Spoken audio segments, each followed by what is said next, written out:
stay at home for thee. Hey everybody, I'm not getting better at this, I know, but that's all right. My name is Cameron Bailey. I am the artistic director and co-head at TIFF, and I want to welcome you to Stay at Home Cinema. We are all across Canada with Crave showing The Hate You Give tonight. This is a film that premiered at the 2018 Toronto International Film Festival. So pleased to present that as a gala that night for its world premiere. Stars Amandla Stenberg and an incredibly stacked cast that includes Common and Issa Rae and Regina Hall and Toronto's own Lamar Johnson, a TIFF rising star, many others. Anthony Mackie is in the film as well, and we're going to screen the film. We're going to do things a little bit differently tonight. We're going to screen the film starting at 7:15 p.m. Eastern. That's about 4:15 on the West Coast, and I think that's 6:15 in Mississippi, where I think the author of the film, Angie Thomas, this is based on a book by Angie Thomas. If you haven't read it, check out The Hate You Give. And that's where she lives. So before we begin, I want to just give our shout outs that we always give when we begin these events. First of all, to all Indigenous storytellers and their communities from coast to coast to coast. We also want to thank all levels of government, the Government of Canada and all its workers, the Province of Ontario, same, City of Toronto, same, all government workers who are doing such hard work right now, and all healthcare workers and service workers too. We get a lot of help from some organizations and businesses who help us do what we do at TIFF. Our lead sponsor is Bell. Our major sponsors are RBC, L'Oreal, Paris, and Visa. Thank you to them. And also to our donors and members. I hope that some of you out there, you're keeping us going, so thank you. And I just wanted to maybe tell you a little bit about this movie. It's based on the book that you may know, and it was an award-winning book by Angie Thomas, but it does something as a movie that you don't see often enough, I think. It is, at heart, a popcorn teen movie. Amandla Stenberg is really charismatic in it. She's great. But this is a teen movie that's full of ideas and full of heart as well, and it's got a real politic to it, too. A big part of the credit for all of that goes to the director, George Tillman Jr. He's going to be joining us after the film at 9:30 p.m. Eastern. We'll have a conversation with him. We'll get a chance to ask him some questions, including some of your questions then. In the meantime, I want you to watch for Russell Hornsby in this movie. He's playing Starr's dad, the lead character's father. Really one of the best performances and the most underrated performances of that year. People slept on it 2 years ago, but you don't have to. So get your snacks, get yourself ready. At 7:15 p.m. Eastern, press play. Across Canada, we're watching on Crave. If you're not in Canada, find The Hate You Give wherever you can. It's a terrific film, well worth watching, again, if you've already seen it. And we'll be live tweeting as we watch using the hashtag TIFFAtHome. So join us on Twitter for that as well. And we'll be back on Instagram Live right here at 9:30 with the director, George Tillman Jr. Enjoy The Hate You Give. Hey, I'm Cameron Bailey, and this is Stay at Home Cinema. We just watched The Hate You Give on Crave, and thank you if you've been watching along with us. And now we're going to try to connect with the man behind the movie, George Tillman. Just a terrific film. I'm still kind of just feeling it. It's my third time watching the movie, and it just gets more powerful. I see different things in it every time. If you've seen the film, if you watch it tonight, and there he is, George. How you doing? Hey, how you doing? Good to see you, man. Good to see you too. Good. Thanks for taking the time. No problem. Everybody's good. Family safe. Everything. Yeah, we're good. We're good. We're safe at home. How about you? Good. Yep. And home. Good. Appreciate Let's it. pull back a little bit. Okay. So listen. We just watched The Hate You Give, which you'll remember, you were in Toronto almost 2 years ago now, premiering that movie. And it just such a powerful film, a film that I know must not have been an easy one to make because there is so much complexity and nuance in it. I want to talk to you a little bit about that. But first, I understand that you got the rights to make the movie of The Hate You Give before the book was even published. Is that right? Yeah, we got it really early. It was a combination. It was like a really good team that kind of came together.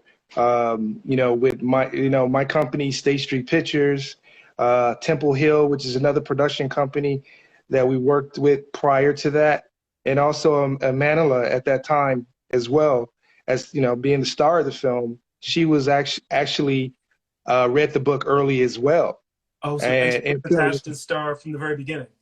yeah, it was three different entities kind of coming together, and we were like, hey, we all sort of respect each other. We all think this is a beautiful book. Angie did a great job. Let us all team together. And that was our first time. Everybody very early on as a team came together to put that movie together. And what was it that drew you to the story from the very first time you read it? I really love the idea. I mean, the idea, obviously, with, you know, exploring, you know, police brutality. That is the obvious fact. That's in the movie. That's in the story.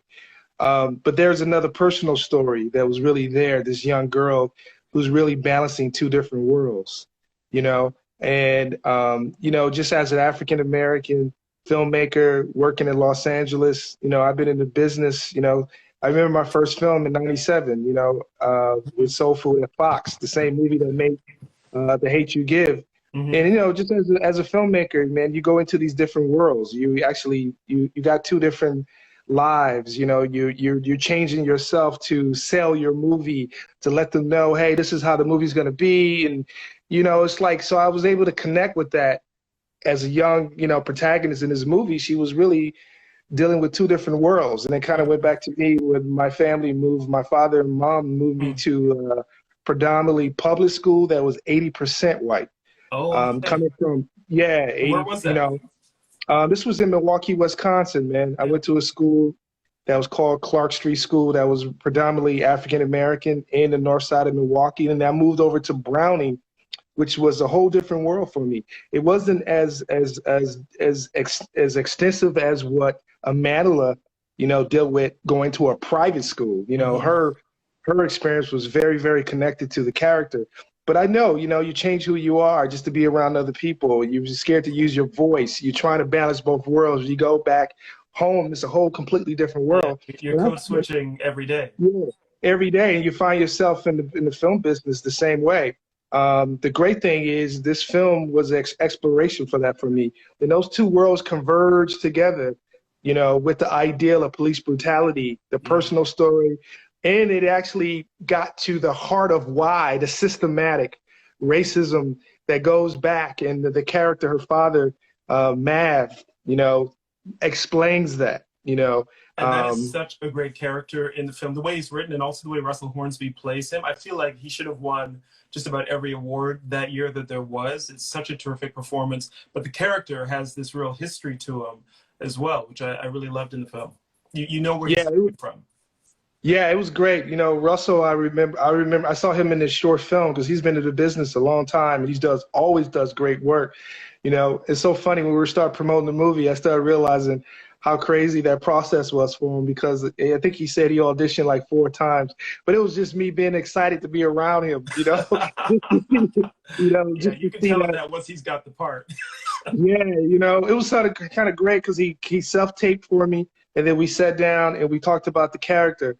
And then he came back with the whole hair, the whole idea with the tattoos. And then he come back again, he had a whole nother idea. So you love working with actors that can keep bringing things, bringing ideas, but also getting to the depth of it. There was one word that we always used throughout the whole film, and I go by that even now, is just stay honest. Just stay simple, stay honest. And I just feel like that film, everybody just kept it very honest to themselves. What can you bring your experience to the material? Yeah, and the cast beyond those two is incredible as well, with Regina Hall in there, and Common, and Issa Rae as well. You got an incredible lineup of actors. How did you put the cast together? Because it feels like they were really chosen so specifically for the roles they were playing. Yeah, it was great. You know, I had the really great time with the casting because they allowed the time to really have me in the room to kind of explore. You know, obviously Regina Hall's like crazy. She does great work all the time. And, you know, she can do it all from comedy to drama to dramatic. I mean, Issa Rae, you know, I was, you know, Amandla was a huge fan of hers. I was a huge fan of her show. Just a huge fan of her as a writer. So when we sat down, a lot of time we were spending time talking about the writing aspect of the story and what did this story really mean. It's truly is that, you know, when you get actors, you get all these people together, it's like it was a time where nobody is bigger than the story. Right. The story, it was all about the story. So when Anthony Mackie, he was really busy on the Marvel movies. You know, we were shooting in Atlanta. He's busy. They keep him busy all the time. But he was able to put out 2 weeks for us. You know, I mean, Common is always busy. You know, and these are like roles that are different. Every role is very important. But you got this Mav role, and all these guys were like, "Oh, we want to play the Mav," and I was like, "Well, Russ already got it," and they're like, "Cool, let's do it," because it's all about the story. And I love that when you got a story so powerful coming from Angie, you know, Thomas, that people you will appreciate just to be a part of it. Yeah. I want to ask you about the filmmaking, the form of the film, but I got to begin by asking you about the Taxi Driver poster I see behind you right now. Is that one of your favorite movies? Yeah, you know, it's one of my favorite movies, man. Taxi Driver, and like 2 films. This is really 2 films on a different side of the spectrum. You got Cooley High. You know, made in 1975, Michael Schultz, actually a director from my hometown, Milwaukee, Wisconsin, and Taxi Driver. So it was great. I remember when I first got that, I got it on VHS the first time I saw it. I saw it in the 80s, right when I was in junior high. And I remember when I brought that home, that movie, I was so happy and loved the movie so much. I showed my dad the movie. And my dad, when he saw it, he says, "You know what? Don't you ever bring a movie home like this again." Because it's about a psycho, essentially. Yeah, and it was just a highlight for me, man. It's such a highlight when I got a chance on Men of Honor, a movie I made in 2000. I got a chance to work with Glenn Turman, who was the star of Cooley High, and Robert De Niro. And, you know, we still friends to this day. Only thing I ever asked of him was to sign this poster. It's a Paris rendition of Taxi Driver, and he signed. And so it means a lot to me. So. Oh, fantastic. All right, let me ask you about the cinematography now that we're talking about the filmmaking. You worked with Mihai Malemare, who shot The Master for Paul Thomas Anderson. He also shot 2 films for Francis Ford Coppola, Twixt and Tetro, Jojo Rabbit most recently as well. He's got a terrific eye, and just the look of this film is beautiful. Very distinct color schemes for different spaces. Can you talk a little bit about how you put the look together with him? Yeah, it was great. I wanted to work with him because I love how he utilized the widescreen compositions for The Master. And I love how, you know, P.T. Anderson, how he shoots, you know. And I'm the kind of guy, like, you can have all these people that shoot all this different coverage, you know what I mean? Like, coverage sometimes don't mean anything. What is the perspective of the character in the scene, and how do you build a visual knowledge from the character in the scene and develop it from there? And I thought Mihai did a really great job. Also, I love his work from commercials. So a lot of that was, we're going to shoot this widescreen. We're going to be really with Starr and keep everything in her point of view. But I told him, I said, hey, I really want to change perspectives. You know, Starr is changing his world, code switching. And he sort of understand that, you know, coming from a different country. So we're able to say, when she's in Garden Heights, she's going to be one way, and then she's going to change when she's another. I don't want it to be seamless, because it's really, really, really different when you go into 2 different cultures, 2 different worlds, and you learn how to adjust on the fly. And Starr became really good at that. So I really wanted the camera to give that perspective. One of the things I'm very proud of is how we shot the uprising, the riots, and the scenes that we did in Atlanta, where we were able to utilize 5 different cameras. And I love that Mihai is a guy who he actually operates. So he lights and then he operates, and so we always looking within the frame, what's there. So I had a great experience with him. I just did a pilot with him, the show called For Life, and it's a great relationship. So he worked with some great masters with Francis Coppola and P.T. Anderson. So it was great to have him around on the set. That's fantastic. I want to ask you also about the music. One thing I noticed this time watching it was Tupac Shakur is barely mentioned in the movie. It's just kind of woven in, but his music, his presence, the whole idea of thug life and what it means, that's the heart of the film. But you kind of assume that everybody is familiar with Pac's music, and there's just kind of a glancing reference to it. And then you've got Kendrick in there as well. Can you talk a little bit about both the songs and also the score of the film, and what that adds to the whole texture of it? Yeah, that was a really great thing. What I love is that Angie already had that built in the book, and you know, my experience just understanding Tupac and understanding his ideology of what thug life really mean became very, very important. It became so important that at the end of the movie, we was able to add some ideas of what is this ideology really means. That's why we have the third act where we have the young kid actually takes the gun. That wasn't in the book. That was just like, how can we build on maybe a generation who don't know, or people outside the culture of hip hop who don't know what that really means. Right. I wanted to visualize that. So his presence is throughout the whole movie thematically, which I love. And his music is definitely how, Algee's character, who plays the young man in the film who gets killed, is like what it means to him.